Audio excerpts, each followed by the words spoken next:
ఈరోజు నేను సోషల్ మీడియాలో నా 7 కోట్లు పోయిన దానికి నేను చేశాను కదా, దాని గురించి వీళ్ళు సోషల్ మీడియాలో నా గురించి చాలా తప్పుడు ప్రచారం చేస్తున్నారు. రాజేష్ మహాసేన, అతను లంకా రాజేష్, వీళ్ళంతా కూడా శ్రీకాంత్, వీళ్ళంతా కూడా చాలామంది నా పైన తప్పుడు ప్రచారాలు చేస్తున్నారు. మహా న్యూస్ వీళ్ళంతా కూడా. అందుకనేసి నేను బాధపడి నేను వచ్చి మేడం గారికి చెప్పడం జరిగింది. సరిత మేడం గారు ఉన్నారు, ఆ మేడం గారికి అర్జీ ఇవ్వడం జరిగింది.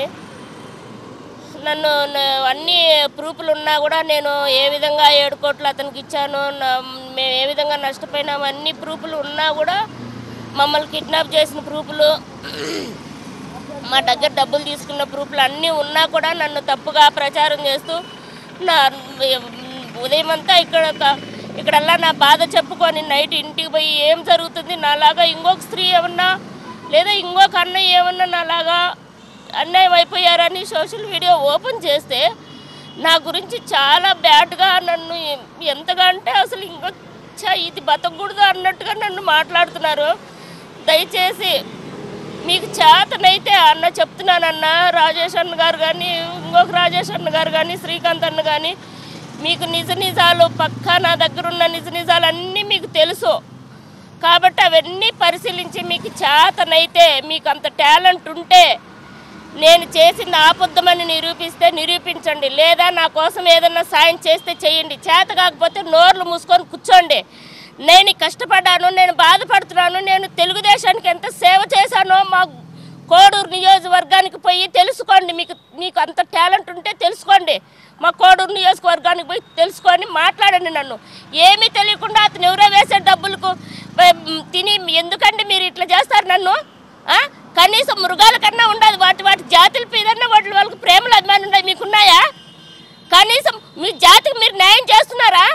ఎందుకు మీకు సోషల్ మీడియాలో ఎందుకు మీకు చేతనైతే సాయం చేయండి, అంతేగాని ఒక మనిషిని చంపుదామా, మాటల్లో చంపుదామా, లేదా దానిచ్చి అదే చనిపోవాలనేటట్టు చేయొద్దు. మీకు దయచేసి ఇప్పటి వరకు కూడా అన్న అన్న అన్న అని మిమ్మల్ని మనసు పూర్తిగా నేను ఎంతో అంత వినయంగా భంగపడుకొని చెప్పాను. ఇప్పటి వరకు కూడా ఇంకా నాకు కానీ మండిందంటే నేను నిజంగానే తెలుగుదేశం పార్టీ దగ్గర పోయి ఆత్మహత్య చేసుకొని అన్న రాజేష్ అన్నలు ఇద్దరికి, శ్రీకాంత్ గారికి, మహానుసు ప్రతి ఒక్కరికి, వంశీ అన్న గారికి కూడా ఆ రోజు మాట్లాడినారు. ఆయనకు నిజ నిజాలు తెలియక ఏమన్నా మాట్లాడినారేమో, మళ్ళీ వంశీ గారు మాట్లాడాల. ఆయన ఎక్కువ కులమైన వాళ్ళ సేమ్ జాతి అయినా కూడా ఆయన తెలుసుకొని ఒక ఆడదాని మనసు ఎలా ఉంటుందో ఒక అక్క చెల్లెల్లాగా ఆయన కూడా అనుకున్నాడేమో తెలియదు, కానీ ఆయన మాత్రం మాట్లాడాల.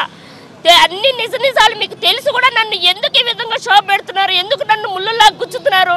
నేను ఇచ్చింది అబద్ధమైతే ఎందుకు మమ్మల్ని కిడ్నాప్ చేయాలి? ప్రూఫ్లు ఉన్నాయి కదా, వీడియోలు కనపడుతున్నాయి కదా, కట్టలు నా ఇంటికి వచ్చి నేను ఉన్నాను కదా, అక్కడ మా వారు ఉన్నారు కదా, నా పిల్లలంతా ఉన్నారు కదా, మరి మా ఇంట్లోకి వచ్చి వాళ్ళు డబ్బులు ఎత్తుకొని పోతుంటే మీకేమన్నా కళ్ళు పోయినాయా? నా గురించి తప్పుగా మాట్లాడే అన్నగారికి చెప్తున్నా, కళ్ళు పోయినాయా మీకు? నా బిడ్డ నానా ఎక్కడున్నావు నానా అని అరుస్తూ ఆ బిడ్డ వచ్చి పోలీసు వాడితో మాట్లాడుతున్నది కళ్ళు కనపరాలేదా మీకు? ఎక్కడున్నారు? నేను పడ్డ శోభ ప్రతి ఒక్క నన్ను గురించి తప్పుగా మాట్లాడే ప్రతి ఒక్క ఫ్యామిలీ నేను ఎంత పడుతున్నాను అంత 100 రెట్లు పడుతుంది, జాగ్రత్త. ఇప్పుడు చెప్తున్నా, నా నోట్లో నుంచి మాట్లాడుతున్నా. అసలు నా క్యారెక్టర్ ఏమో నా ఊరికి పోయి తెలుసుకోండి నేనేంటో, నా క్యారెక్టర్ ఏంటో. నాకు రాజకీయం మీద ప్రేమ ఉండి రాజకీయాలు లేకపోయి ఏదో ప్రజలకు సేవ చేద్దామని వచ్చిన నన్ను ఆ వేమన సతీష్ గారు మోసం చేస్తే అతనికే మీరు కొంగుగాస్తారా? అతనికే మీరు వస్త పలుకుతారా? నాకు సాయం చేయరా? నాకు న్యాయం చేయరా? అతని కాడ ఏమున్నాయి తీసుకోలేదని ప్రూఫ్లు ఏమున్నాయి? అప్పటి నుంచి ఇప్పటి వరకు నా దగ్గర ప్రూఫ్లు ఉన్నాయి, నేను చూపిస్తున్నానని చెప్తున్నాను కదా. అతను అడిగేదానికి మీకు నోరు లేదా? మేము అమ్మేసిన ఆస్తి ఎలక్షన్ జరిగేటప్పుడు అమ్మినాము, ఎలక్షన్ అయిపోయిన తర్వాత కొనుక్కున్నాం అంటే మా ఆస్తి మళ్ళీ మీ దగ్గరికే ఎలా వచ్చింది అని అతను ప్రశ్నించడం ఎలా వస్తుందండి? ఎలా వస్తుంది? మేము డబ్బులు కావాలని అమ్ముకున్నాం, డబ్బులంతా జమ చేసుకున్నాం, వేమన సతీష్ ముఖాన్ని పెట్టాం. మళ్ళీ మా ఆస్తి అది ఎందుకు కొన్నాము? ఆ ఫోటోలో ఉన్నాయి చూడు, మా నానమ్మల గోరీలు, మా గోరీలు, మా ముసలాళ్ళ గోరీలు, మా అవ్వ మా తాత గోరీలు దాంట్లో ఉన్నాయి కాబట్టి ఎవరికన్నా వాళ్ళు ఆ గోరీలన్నీ తోసేస్తారు, కొట్టేసి ఫ్లాట్లు వేసి అమ్ముతుంటే మేము వాళ్ళ కాళ్ళ పడి అన్న అది మా ఇంత బ్రతికి అన్న ఆస్తి పోతే గోరీలు ఆస్తి పోతే పోయిందన్న గోరీలు పోతే మేము బ్రతికి వేస్ట్ అన్న అని చెప్పి అన్న కాళ్ళ పడి మేము ఆ గోరీల కోసం ఆ భూమిని మళ్ళీ కొనుక్కొని ఆయనకి ఇంకా మేము డబ్బులు ఇవ్వాలా ఆ భూమిని కొంచెం ఇచ్చి ఆ భూమిని మా పేరుతో చేసుకునే దానికి ఒక అన్న మాట్లాడుతున్నాడు. సుబ్బలమ్మ ఎవరు తీసి చూపి సుబ్బలమ్మ ఎవరు, చింతామణి ఎవరు, చంద్రశేఖర్ ఎవరంటే సుబ్బలమ్మ మా ఇంటి ఆయనకి స్వయంగా అమ్మ. చంద్రశేఖర్ గారు మా ఇంటి ఆయన చంద్రశేఖర్ గారు చింతామణమ్మ స్వయంగా మా ఇంటి ఆయనకు అన్న వదిన. సుబ్బలమ్మకు లచ్చమ్మయ్యకు పుట్టిన కొడుకులు ఇద్దరు. ఇదండి ఈ గోరీల కోసమని ఆ స్థలం తీసుకోవాల్సి వచ్చింది. మా ఫ్లాట్ అది ముసలాళ్ళు ఆ గోరీల కోసము తీసుకునేదానికి ఒకడు మాట్లాడుతున్నాడు. తిరిగి నాకు అర్థం కాలే ఎట్లా వచ్చింది మీకు మళ్ళీ తిరిగి వచ్చిందంటే అదే వాళ్ళు రాజేష్ మహాసేన మీద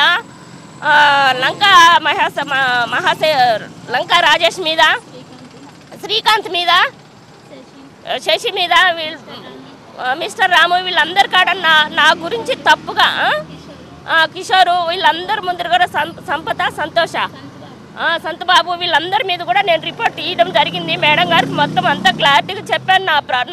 నా ప్రాబ్లం ఇది కానీ మేడం అని చెప్పాము. సరేలేమన్నారు. ఇంకా వాళ్ళ ఇష్టం, వాళ్ళు చర్య తీసుకుంటారో నాకు న్యాయం చేస్తారో లేదు ఇంకా వాళ్ళ చేతుల్లో పెట్టేశాను. వాళ్ళ ఇష్టం అండి.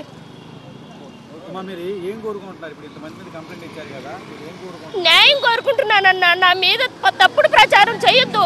నిజాలు తెలుసుకోండి. వాళ్ళకు శిక్ష పడాలన్నాను. ఇంత శోభ పెడుతున్నందుకు నన్ను నైట్ ఇంటికి పోయి కొద్దిసేపు నిద్రపోదాం అనుకుంటే నన్ను ఏ విధంగా వాళ్ళ వీడియోలతో నన్ను ఏ విధంగా గుచ్చుతున్నారో అది అనుభవించారు నాకే తెలుసు.